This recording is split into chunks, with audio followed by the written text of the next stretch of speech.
ये क्या मसनूई तेजियां हो रही हैं? ये डॉलरों की बारिश कहां से हो रही है? आईएमएफ से स्टैंड बाय एग्रीमेंट $3 अरब का जो पाकिस्तान का हुआ है, इसके बाद अचानक मईशत के अंदर बेहतरी की बातें क्यों हो रही हैं? पाकिस्तानी रुपया अपनी कदर जो है मुस्तहकम करता जा रहा है, स्टॉक मार्केट नए हाइस की तरफ जा रही है। हकीकत क्या है?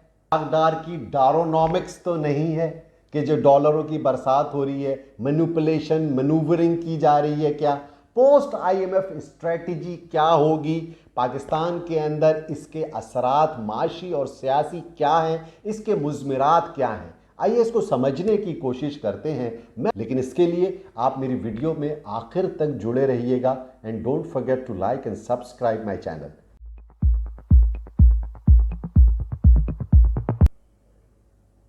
अफसोस के साथ कहना पड़ता है कि मायूसी हमारा कौमी मिजाज बनता जा रहा है।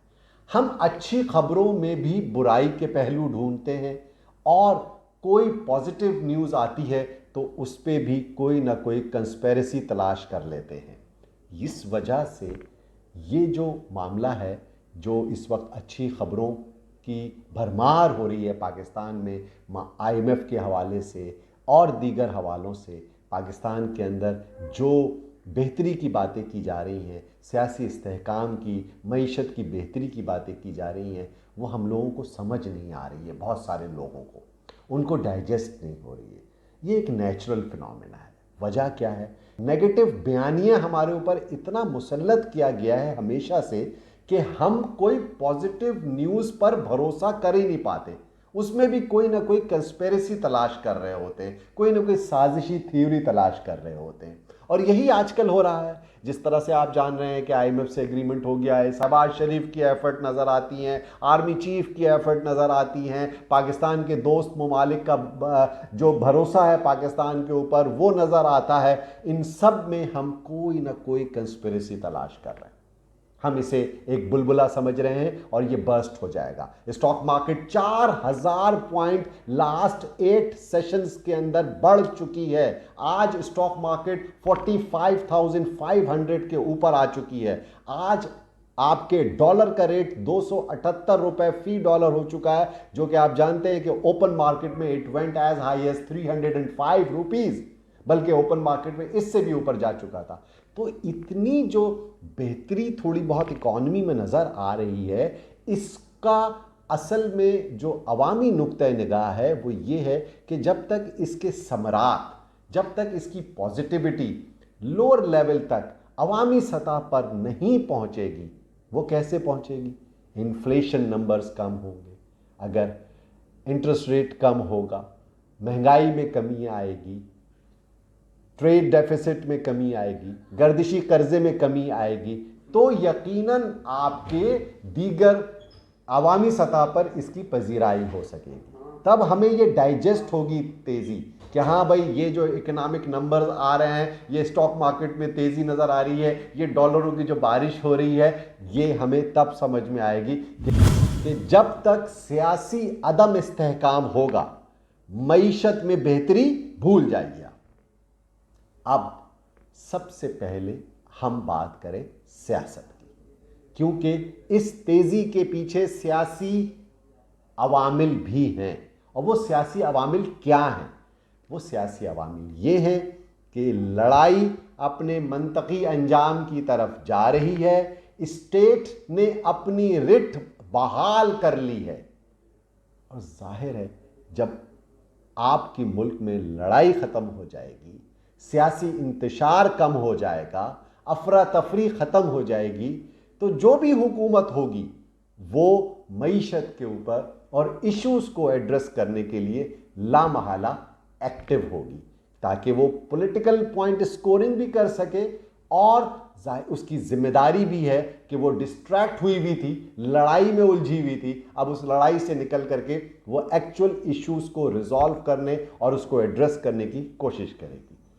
अब इस सिलसिले में गुज़िश्ता महीने आप जानते हैं कि 9 मई के बाद सूरत हाल ने एक 180 डिग्री का टर्न लिया है।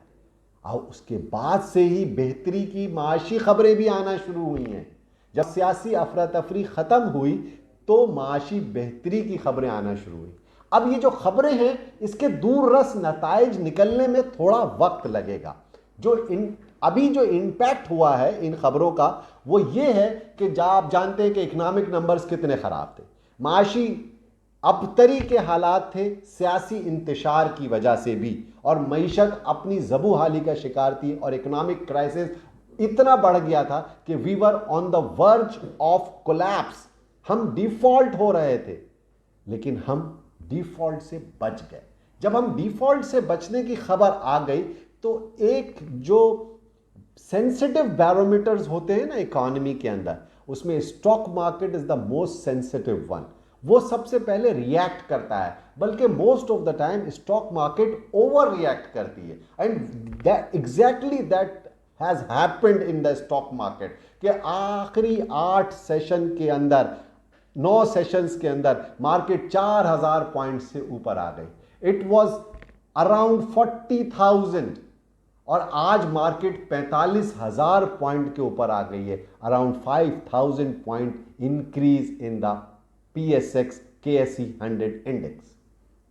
रुपी एंड डॉलर पैरिटी सबसे बड़ा इशू है, क्योंकि रुपया अपनी कदर खोता जा रहा था, dollar was flying high, everyone was investing in dollar and gold. किसी का रुपए के ऊपर कोई भरोसा नहीं था। 310, 315 और ऑफिशियल मीन्स के अंदर हमने देखा कि 305 रुपए तक ओपन मार्केट की रेट थे। LCs ओपन नहीं हो रही थी। पाकिस्तान के अंदर इंपोर्ट बहुत बड़ी रिस्ट्रिक्शंस लगी हुई थी, क्योंकि डॉलर ही नहीं था LCs खोलने के लिए। अब जब डॉलर की प्राइस नीचे आई, रुपया अपनी कदर में इजाफा हुआ, तो हमारी इंपोर्ट खुलने के भी चांसेस बढ़ गए हैं और रुपए के ऊपर जो प्रेशर था वो भी कम हुआ है। और ओपन मार्केट में आज 278 रुपीस का रेट है एक US डॉलर के अगेंस्ट। अब हमें IMF की शराइत का सामना है। IMF ने आज, जब हमारी 12 जुलाई को ये बात हो रही है, तो अपनी मीटिंग के अंदर ये कहा है कि जो गर्दिशी कर्जा है सर्कुलर डेट, उसको कम करे। आप जानते हैं, मैंने अपनी पिछली वीडियो में भी मेंशन किया था कि पाकिस्तान का रिकॉर्ड हाई पर इस वक्त सर्कुलर डेट आ चुका है। इट इज गर्दिशी कर्जे में कमी कैसे आएगी? इस गर्दिशी कर्जे में कमी ऐसे आएगी कि आपको बिजली की कीमतों में इजाफा करना पड़ेगा। अब हुकूमत जब बिजली की कीमतों में इजाफा करेगी तो ये IMF की शर्त तो पूरी होगी ही, लेकिन लामहला उससे गर्दिशी कर्जा कम करने में बहुत बड़ी मदद हासिल होगी। लेकिन बिजली की कीमतें बढ़ेंगी, गैस की कीमतें बढ़ेंगी, तो लामहला महंगाई के ऊपर भी दबाव पड़ेगा और मुल्क के अंदर एक महंगाई का फिर बर्डन बढ़ सकता है। आवाम वैसे ही महंगाई तले दबी हुई है। आइंदा आने वाले दिन टफ होंगे और कोई भी political government unpopular decisions, unpopular फैसले लेते हुए घबराती इसीलिए है कि वो आवाम के सामने वोट लेने के लिए किस मुंह से जाएगी। इस हुकूमत को लामहला इसी मुंह के साथ हुकूमत को आवाम के पास जाना होगा। IMF आपको इसीलिए उसने 3 अरब डॉलर 9 महीने में देने का वादा कर रही है वो, और 1 अरब डॉलर आपको फौरन आज के बाद मिल जाएगा, 1 अरब डॉलर आपको 3 महीने के अंदर मिलेगा और अगले 3 महीने के बाद आपको 1 अरब डॉलर मजीद मिलेगा। तो कहने का मकसद ये है कि ये 9 मंथ्स के अंदर वो इसीलिए आपको किस्तों में पैसा देगा ताकि आपकी पॉलिसीज़ को, अपनी पॉलिसीज़ को, वो जिन टर्म्स पे आपने उनको लिख करके दिया है, लेटर ऑफ इंटेंट लिख करके दिया है आपने कि हम आपको एश्योरेंस दे रहे हैं, और उन्होंने तमाम पॉलिटिकल पार्टीज से भी ये एश्योरेंस हासिल की है कि आप उनकी टर्म्स को पूरी इंप्लीमेंट करेंगे, जब कहीं जा करके IMF आपको पूरे पैसे देगा। IMF पैसे देगा तो उससे कॉन्फिडेंस बहाल होगा। हमारा एक कॉन्सेप्ट है कि IMF हमारा दोस्त है या दुश्मन है। हम उसे दुश्मन समझते हैं, हालांकि जो हमें कर्ज दे रहा है, जो हमारी मदद कर रहा है, हम उसे दुश्मन समझते हैं। हम उसे दुश्मन नहीं समझते जो अपनी ही शाख की को काट रहे हैं, जो लोग, यानी कि अपने ही घर के अंदर अपने ही अल्ले तल्लों से, अपने एक्स्ट्रा एक्सपेंडिचर्स के, अपनी करप्शन से मुल्क की बुनियादें कमज़ोर कर रहे हैं और ख़जाने को नुकसान पहुंचा रहे हैं। वो लोग जो टैक्स नहीं दे रहे हैं, वो एरियाज जो कि टैक्स नहीं दे रहे हैं। आपको बताया था मैंने पहले भी कि 500 अरब रुपए से ज़्यादा रियल एस्टेट के अंदर टैक्स की चोरी हो रही है। 2800 अरब रुपए से ज़्यादा रिटेल सेक्टर के अंदर टैक्स नहीं दिया जा रहा। टोबैको सेक्टर के अंदर कितनी टैक्स की चोरी हो रही है, आपको इन सारे एरियाज को एड्रेस करना है।